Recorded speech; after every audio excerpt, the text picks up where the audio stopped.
નહીં સાહેબ આમ જો સાહેબ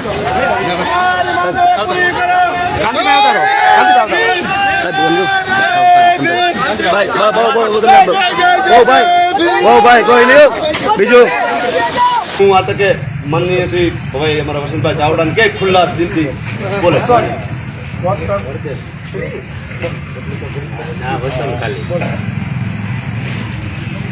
જય ભીમ.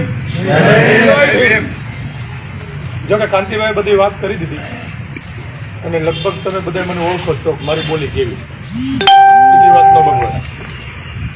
બરાબર. કાલે રાત્રે અમે અહીંથી જે કાર્યક્રમો પતાવી અને આઈજી સાહેબની ઓફિસે ગયા. 1 કલાક સતત સાહેબ સાથે ચર્ચા થઈ. સાહેબે ક્લિયર કીધું કે તમારી તમામ માંગો મને સ્વીકાર્ય છે. બરાબર. અને ત્યાંથી જ બેઠા બેઠા એણે અમરેલી એસપી સાહેબને, કલેક્ટર સાહેબને, પીઆઈ સાહેબને બધાને ફોન કર્યા. બરાબર. કે એની ઇલીગલ જે કાંઈ જમીનો કે મકાનો છે એને તાત્કાલિક નોટિસો આપો અને એને નવરા કરો. બરાબર. જેમ ગાયે વાત કરી કે ગુજસીટોપ દાખલ કરવા માટે અહીંયા આવવાના હતા, લોક દરબાર ભરવાની વાત હતી 29-30ની.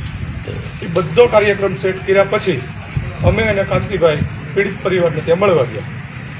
કાંતિભાઈ પીડિત પરિવાર હું નામ કરું કાંતિભાઈ એમને બધી ચોખવટ કરી, વાત કરી, બધો કાર્યક્રમ સેટ થઈ ગયો હતો.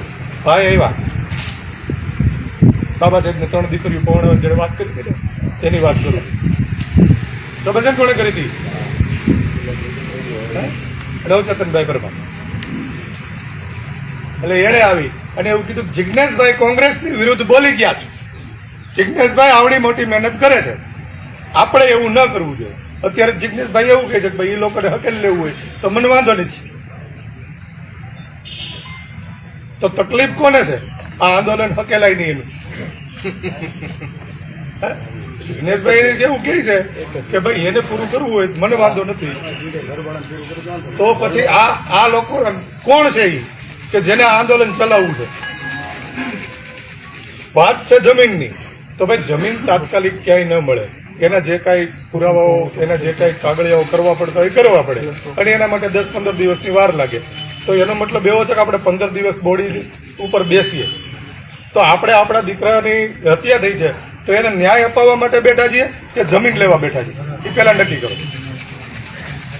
એટલે અમે રાત્રે ત્યાંથી આ કાર્યક્રમ થયો એટલે કાંતિભાઈને અમે પહેલા નક્કી કર્યું હતું કે મળવા પાછા જઈશું, પણ પછી અમે મળવા નથી ગયા. કેમ કે અમને એમ થઈ ગયું કે અત્યાર સુધી અમે જે કાંઈ મહેનત કરી એની ઉપર આ લોકોએ પાણી ફેરવી દીધું.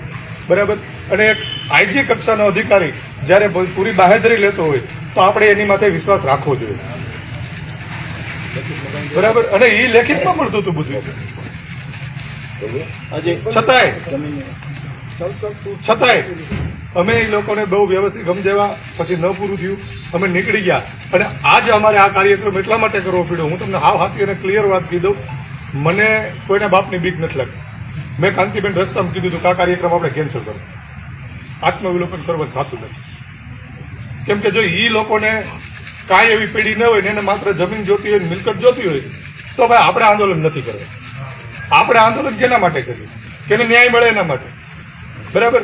જે એને સરકારી સહાયો મળવાની છે તો એ એના સમય પ્રમાણે મળશે અને બાકીની એની જે કાંઈ માંગણીઓ હતી એ તો તાત્કાલિક સ્વીકારી લેવામાં આવી હતી. હવે તમારે એના ઇનલીગલી જે કાંઈ પ્રોપર્ટી છે પાડવી છે તો એને નોટિસ તો દેવું ને. પેલા નગરપાલિકા જોહે ને કે અહીંયા એનું મકાન છે તો આના કાગળિયા મારી પાસે છે કેમ નથી, તો એ નોટિસ દે ચાલે ભાઈ તું 7 દિન ખાલી કરી દે ગયો તું. તો એના માટે જે પ્રોસેસ થતી એવી થાય. અને સાહેબે ત્યાંથી અમારી નજર સામે જ બધી પ્રોસેસ કરી હતી, પણ છતાંય આ લોકોને જો પ્રોપર્ટી જોતી હોય તો ભાઈ અમારે આ કરવું નહોતું.